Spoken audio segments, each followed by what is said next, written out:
सो hey guys, स्वागत है तुम्हारा आज की इस वीडियो में। आज मैं तुम लोगों के लिए एक न्यू सीरीज लेकर आया हूं जो कि आज ही रिलीज हुई है। तो बिना टाइम जाए कि इसको स्टार्ट करते हैं। तो कहानी की शुरुआत में हमें हमारा मेन कैरेक्टर दिखाया जाता है जो जैसे ही अपनी सिस्टर को देखता है वो एक जगह बंधी हुई होती है तो वो तुरंत उसकी तरफ आगे बढ़ता है, मगर इतने में सडनली को इसकी सिस्टर पर गोली चलाकर उसे मार देता है, जिससे हमारा मेन कैरेक्टर अपनी नींद से जाग जाता है और इस बात को सोचकर कहता है बार बार मुझे ये सपना क्यों आ रहा है। और फिर उसे अपनी सिस्टर की आवाज़ सुनाई देती है जो कहती है एल्डर सिस्टर यहाँ पर आ गई है। ये सुनते ही वो बाहर जाता है और बाहर हम देखते हैं उसकी यंगर सिस्टर अपनी एल्डर सिस्टर के पास जाती है जो बारिश में भीगते हुए एक छोटे बच्चे को उठाकर लाती है और कहती है सडनली ये बारिश कहाँ से आ गई। इतने में हमारा मेन कैरेक्टर शाओफेन अपनी एल्डर सिस्टर से कहता है मुझे कुछ कहना है, तो उसकी सिस्टर भी कहती है मुझे भी कुछ कहना है, मगर अपनी सिस्टर को गुस्से में देखकर शाओफेन कहता है लगता है इसका मूड सही नहीं है, मुझे फिलहाल चुप ही रहना चाहिए।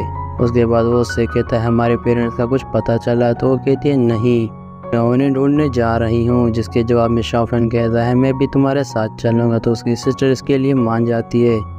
उसके बाद वो लोग अपने पेरेंट्स को ढूंढने के लिए निकल जाते हैं। रास्ते से जाते हुए वो लोग देखते हैं कि एक लड़का कोई चीज़ चुरा कर भाग रहा होता है। इतने में सडनली दो लोगों से पकड़ लेते हैं और जब शाओफेन उन्हें देखता है तो वो चुपचाप अपने रास्ते से जाने लगता है। इतने में वो दोनों उस लड़के का गला काट देते हैं, जिससे वो लड़का वहीं पर ही मर जाता है। और वो लोग शाओफेन से कहते हैं तुम यहाँ से क्या कर रहे हो, चलो जाओ अपना रास्ता लो। उसकी एल्डर सिस्टर भी कहती है चलो उस लड़के पर तरस खाने की कोई भी ज़रूरत नहीं है, अगर तुम उस पर तरस खाओगे तो कोई भी तुम पर तरस नहीं खाएगा। ये कहने के बाद वो लोग थोड़ी दूर और आ जाते हैं जहाँ पर एक शख्स अपनी बेटी को भी बेच रहा होता है ताकि वो अपने छोटे भाई को खाना खिला सके जो कई दिनों से भूखा था। ये देखकर शाओफेन बहुत ही ज्यादा शौक हो जाता है। उसके टाउन के लोगों की हालत दिन ब दिन खराब होती जा रही थी। इसी तरह वो लोग आगे जाते जाते जब अपने टाउन से बिल्कुल बाहर आ जाते हैं तो वो दोनों अपने घोड़ों पर बैठकर तेजी से वहाँ से निकल जाते हैं। वहीं पर हमें कुछ लोग दिखाए जाते हैं जो छुप कर उन्हें देख रहे होते हैं। शाओफेन अपनी सिस्टर के साथ पूरा दिन सफर करने के बाद थक जाता है तो वो दोनों अब एक जगह पर रुककर आराम करते हैं। वहाँ पर सडनली कुछ परिंदों के उड़ने की आवाज़ सुनाई देती है, जिसके बाद उसकी सिस्टर अपनी शर्ट को निकाल लेती है और खड़ी हो जाती है। इतने में हम देखते हैं वहाँ पर मॉन्स्टर की चिल्लाने की आवाज़ सुनाई देती है, जिससे दोनों घोड़े बहुत ही ज़्यादा डर जाते हैं। शाओफेन उन्हें रोकने की कोशिश करता है मगर उसकी सिस्टर ऐसा करने से उसे मना कर देती है और वो दोनों वहाँ से उल्टी डायरेक्शन में भागने लगते हैं। हम देखते हैं कि जब वो दोनों घोड़े पीछे की तरफ जाते हैं तो सडनली एक मॉन्स्टर एक घोड़े को पकड़ लेता है और उसे बीच में से दो हिस्सों में काट देता है। उसके बाद उसकी नज़र शाओफेन और उसकी सिस्टर पर पड़ती है तो वो उनका पीछा करने लगता है। वो दोनों भागते भागते एक केव के पास आ जाते हैं जहाँ शाओफेन की सिस्टर उसे कहती है हमें वहाँ जाना होगा। तो लोग उस केव की तरफ भागना शुरू कर देते हैं। जैसे ही वो केव के करीब पहुँचते हैं मॉन्स्टर भी बहुत ज़्यादा करीब पहुंच जाता है उनके।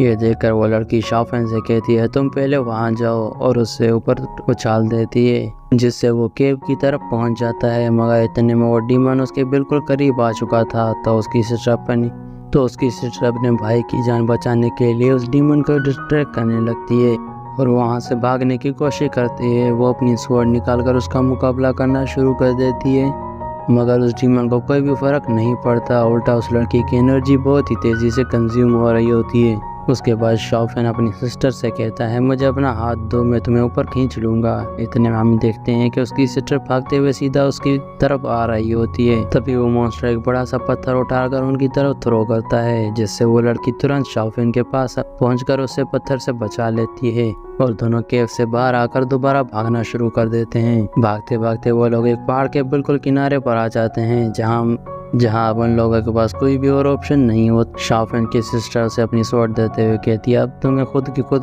प्रोटेक्शन करनी होगी। ये कहकर वो अपना एक छोटा सा नाइफ निकालती है और उस डीमन के ऊपर जंप कर देती है दूसरी तरफ चली जाती है और उस पर एक के बाद एक अटैक करना शुरू कर देती है। मगर उस छोटे से नाइफ से उस डीमन को कुछ खास नुकसान नहीं रहा था। देखकर शाओफेन अपनी स्वॉर्ड तेजी से उस डीमन के पीछे घुसा देता है। ये देखकर वो डीमन गुस्से में आ जाता है, जिससे शाओफेन वहाँ से दूर गिर जाता है और उसकी सिस्टर अपने नाइफ के जरिए डीमन की पीठ पर एक के बाद एक अटैक करती है, जिससे वो डीमन उसे पकड़ने की कोशिश करता है मगर उसका हाथ वहाँ तक नहीं पहुँच पा रहा था। इतने में शाओफेन देखता है कि वो डीमन सडनली उसकी सिस्टर को अपनी पीठ से ऊपर छाल देता है, जिससे वो पहाड़ के बिल्कुल नीचे चली जाती है। शाओफेन उसका हाथ पकड़ लेता है, मगर दूसरी तरफ उनके पीछे वो मॉन्स्टर खड़ा होता है जो अब धीरे धीरे उनकी तरफ बढ़ने लगता है। मगर सडनली उसी वक्त पहाड़ को किनारा पूरा का पूरा टूट जाता है और दोनों नीचे गिरने लगते हैं। पर उसकी सीनियर सिस्टर अपनी स्वॉर्ड की मदद से अपने ब्रदर को बचा लेती है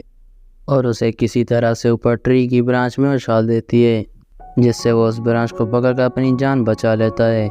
मगर दूसरी तरफ जब वो अपनी सिस्टर की तरफ हाथ बढ़ाता है तो उसकी स्वॉर्ड पहाड़ पर एक क्रैक बनाते हुए तेजी से नीचे जाती है, जिससे पूरा यकीन हो जाता है कि अब वो नहीं बचने वाली। वो उससे कहती है अब तुम्हें अपना और अपनी सिस्टर का ख्याल रखना होगा। ये कहने के बाद वो उससे खाई से सीधा नीचे चली जाती है। उसके बाद हमें वही लोग दिखाए जाते हैं जो छुप कर उन्हें देख रहे होते हैं। उस लड़की के गिरने के बाद वो लोग वहाँ से जाने लगते हैं और फिर वो मॉन्स्टर शाओफेन से बिल्कुल ऊपर आ जाता है, मगर उसे शाओफेन कहीं नजर नहीं आता। जिससे वो पीछे मुड़कर देखता है तो उसके वहाँ पर कुछ लोग दिखाई देते हैं जो भागते हुए सीधा उसकी तरफ आ रहे थे। जो भागते हुए एक बंदे के पीछे आते हैं और उसे पकड़कर उसका गला काट देते हैं और लोगों को वहाँ पर देखकर वो मॉन्स्टर उसकी तरफ भागना शुरू कर देता है।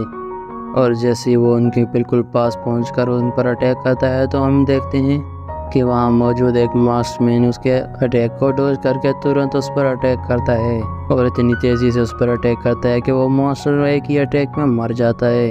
ये देखकर शाओफेन शॉक हो जाता है और कहता है कि उस बंदे ने एक ही अटैक में उस मॉन्स्टर को कहीं ख़त्म कर दिया। ये तो बहुत ही ज़्यादा लाजवाब है। और हम देखते हैं कि शाओफेन दोबारा वापस ऊपर आ जाता है और अपनी सिस्टर का हेयर रिबन उठाकर देखता है। उसके बाद अगले सीन में हम देखते हैं कि शाओफेन अपनी सिस्टर की डेथ के बाद अपने घर की तरफ जा रहा होता है। वहीं पर हमें कुछ लोग दिखाई जाते हैं जो अपने लीडर के पास आते हैं और कहते हैं हमने उस गद्दार को पकड़कर उसका मार दिया।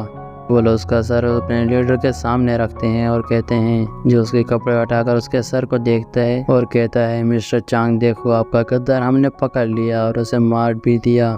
ये हम पर काफ़ी टाइम से नज़र रखे हुए था। उसके बाद मिस्टर चैंग उससे कहता है यंग मास्टर तुम्हारे फादर ने हमारे साथ ऑपरेशन करने का प्रॉमिस किया था, मगर तुम चाहते हो कि हम तुम्हारे साथ मिलकर फी सिटी पर अटैक करें। तो मास्टरमैन कहता है तुम लोग इस वाइल्डनेस एरिया को बहुत अच्छे से जानते हो, तुम्हें यहाँ का हर शॉर्टकट पता है, इसलिए हमें तुम लोगों का साथ चाहिए। और तुम लोग वैसे भी जानते होगे कि फैमिली और फैमिली के बीच में बहुत ही लंबी टाइम से लड़ाई चल रही है, मगर आज तक कोई भी नहीं जीता। यही वजह है कि मैं तुम्हारे पास आया हूँ। मैं चाहता हूँ कि जिसमें हमारी हेल्प करो तुम लोग। मेरे फादर को तुम लोगों पर बहुत ही ज़्यादा ट्रस्ट था, तुम उनके साथ बहुत ही ज़्यादा कोऑपरेट करते थे।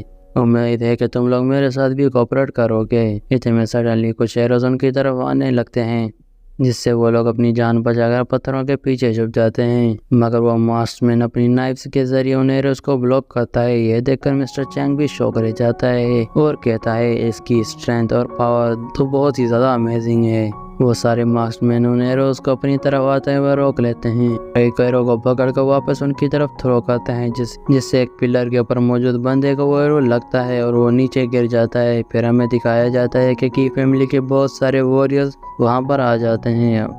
उनके साथ कुछ जेंट्स भी होते हैं। उन्हें देखकर मिस्टर चैंग भी परेशान हो जाता है और कहता है कि आखिर इन लोगों ने हमारे बारे में कैसे पता चला कि हम यहाँ पे मिलने वाले हैं, ये न्यूज़ किसने लीक कर दी। दूसरी तरफ वो मास्कमैन अपने साथियों से कहता है चलो इन्हें ख़त्म कर दो। तो वो सारे मास्कमैन तेज़ी से उन वॉरियर्स की तरफ बढ़ते हैं और एक एक करके उन्हें मारना शुरू कर देते हैं। तो वो वॉरियर्स बहुत ज़्यादा फास्ट और पावरफुल होते हैं। वो चुन चुन कर एक एक को मारते हैं। उसके बाद वो लोग जायंट्स पर भी अटैक करने के लिए जाते हैं। एक जायंट मास्कमैन पर अटैक करता है, जिससे वो बचकर पीछे हट जाता है। फिर वो जायंट उसे गले से पकड़कर उसे ऊपर उठा लेता है, मगर वो दोबारा अपने आप को छुड़ा लेता है। ये देखकर उन मास्टरमैन का लीडर कहता है चलो इनका भी गेम ख़त्म करो। ये कहने की देर थी वो सारे वॉरियर्स अपनी नाइफ्स निकाल लेते हैं। और इसी के साथ ये एपिसोड यहीं पर ही ख़त्म हो जाता है। आई होप आपको वीडियो पसंद आई। अगर वीडियो पसंद आई तो लाइक ज़रूर कर देना।